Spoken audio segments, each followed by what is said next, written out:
Hello friends, कैसे आप लोग। अच्छा, पता है बड़े बुजुर्ग कहते हैं कि अपने बच्चों को श्रम का महत्व जो है वो समझाना चाहिए। आजकल के बच्चे क्या होता है कि मम्मा ये चाहिए, पापा ये चाहिए, पापा मम्मी बच्चे को तुरंत दिला देते हैं। अच्छी बात है बच्चों को प्यार से चीज़ें देना, बट उसका इम्पोर्टेंस जो है वो उनको समझ में आना चाहिए कि जो भी चीज़ हमारे मम्मी पापा हमको लेके देते हैं पैसे खर्च करके, वो पैसा हमारे मम्मी पापा कितनी मेहनत से कमा के लाते हैं। मेहनत का फल मीठा होता है, ऐसा कहा जाता है। ये कहावत बहुत अच्छी है कि मेहनत जो होती है, मेहनत के बिना कभी कुछ नहीं मिलता। हमें हमारे बच्चों को, स्पेशली आज के बच्चों को, ये ज़रूर सिखाना चाहिए कि बेटा हर चीज़ के पीछे मेहनत लगती है। मेहनत करोगे तो ही आप आगे सफल हो पाओगे। लाइफ में किसी भी चीज़ का शॉर्टकट नहीं होता है। You have to do hard work for that. मैं एक कहानी आज लेके आई हूँ आपके लिए, एक बड़ी सी जापान की कंपनी की, और इसका नाम और मैं आपको बताऊंगी। पहले मैं आपको इसकी कहानी सुनाती हूँ।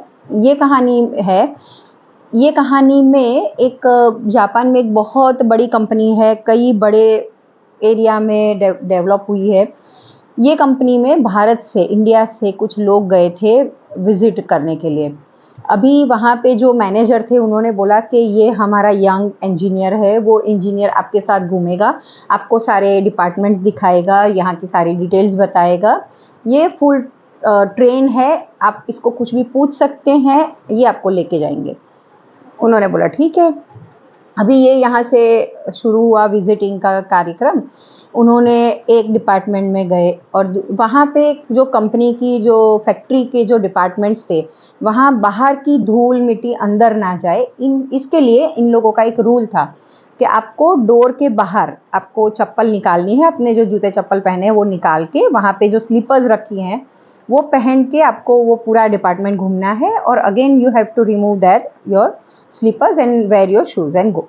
अभी जो इंजीनियर थे उन्होंने उनको बोला कि आप ये स्लीपर पहनिए, आप अंदर चलिए, मैं आपको सारा दिखाता हूँ।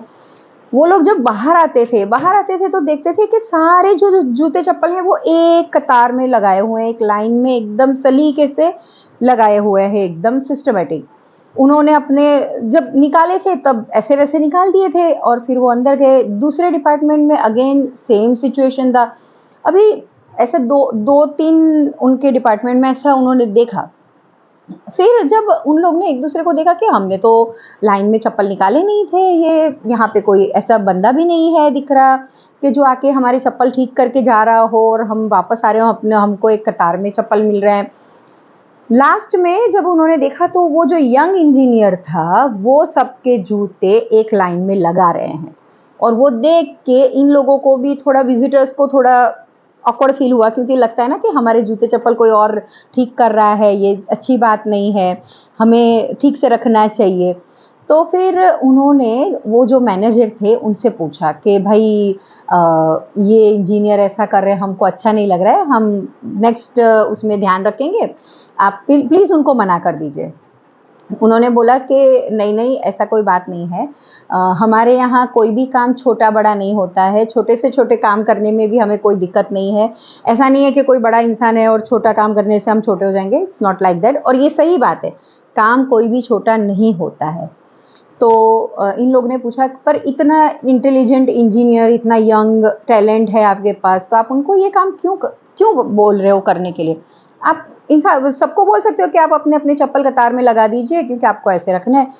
बोले नहीं, हमारे जो कंपनी के जो मालिक हैं उन्होंने बोला, इनके पिताजी ने, एक्चुअली द सेंटेंस इज, उनके पिताजी ने बोला है कि मेरे बेटे को हर एक सिस्टम से, हर एक प्रक्रिया से, हर एक काम सिखाना ज़रूरी है, क्योंकि ये प्रोसेस के बाद ही वो आगे बढ़ेगा। तो इन्होंने पूछा इनके पिताजी कौन है, तो बोलते हैं हमारे कंपनी के जो मालिक हैं वो इनके पिताजी हैं, ये इनके बेटे हैं, अगले साल इनको डायरेक्टर मैन के पोस्ट लेनी है। तो बोले वो डायरेक्टर की पोस्ट दे सकते हैं अपने बेटे को। बोले नहीं, जब तक उनको हार्ड वर्क, ये जो श्रम का जो महत्व है, जो हार्ड वर्क का इम्पोर्टेंस है, वो समझ में नहीं आएगा, तब तक वो समझ नहीं पाएंगे कि नीचे से ऊपर कैसे उठा जाता है।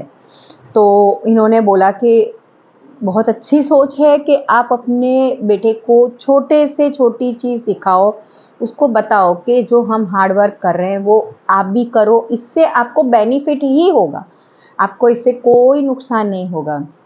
ये कहानी रियल बेस्ड कहानी है।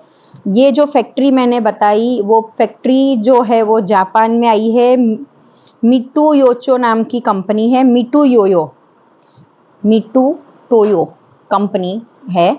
और उसके जो मालिक की जिसके हमने बात की है, उनका नाम है mister येहान नुमाटा।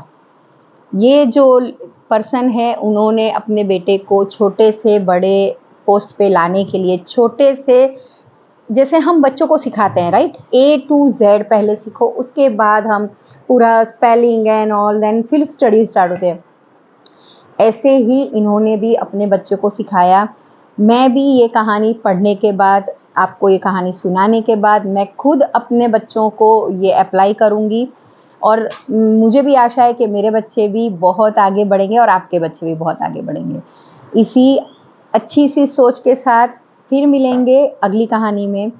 Till, if you like my stories please like and subscribe and share करें।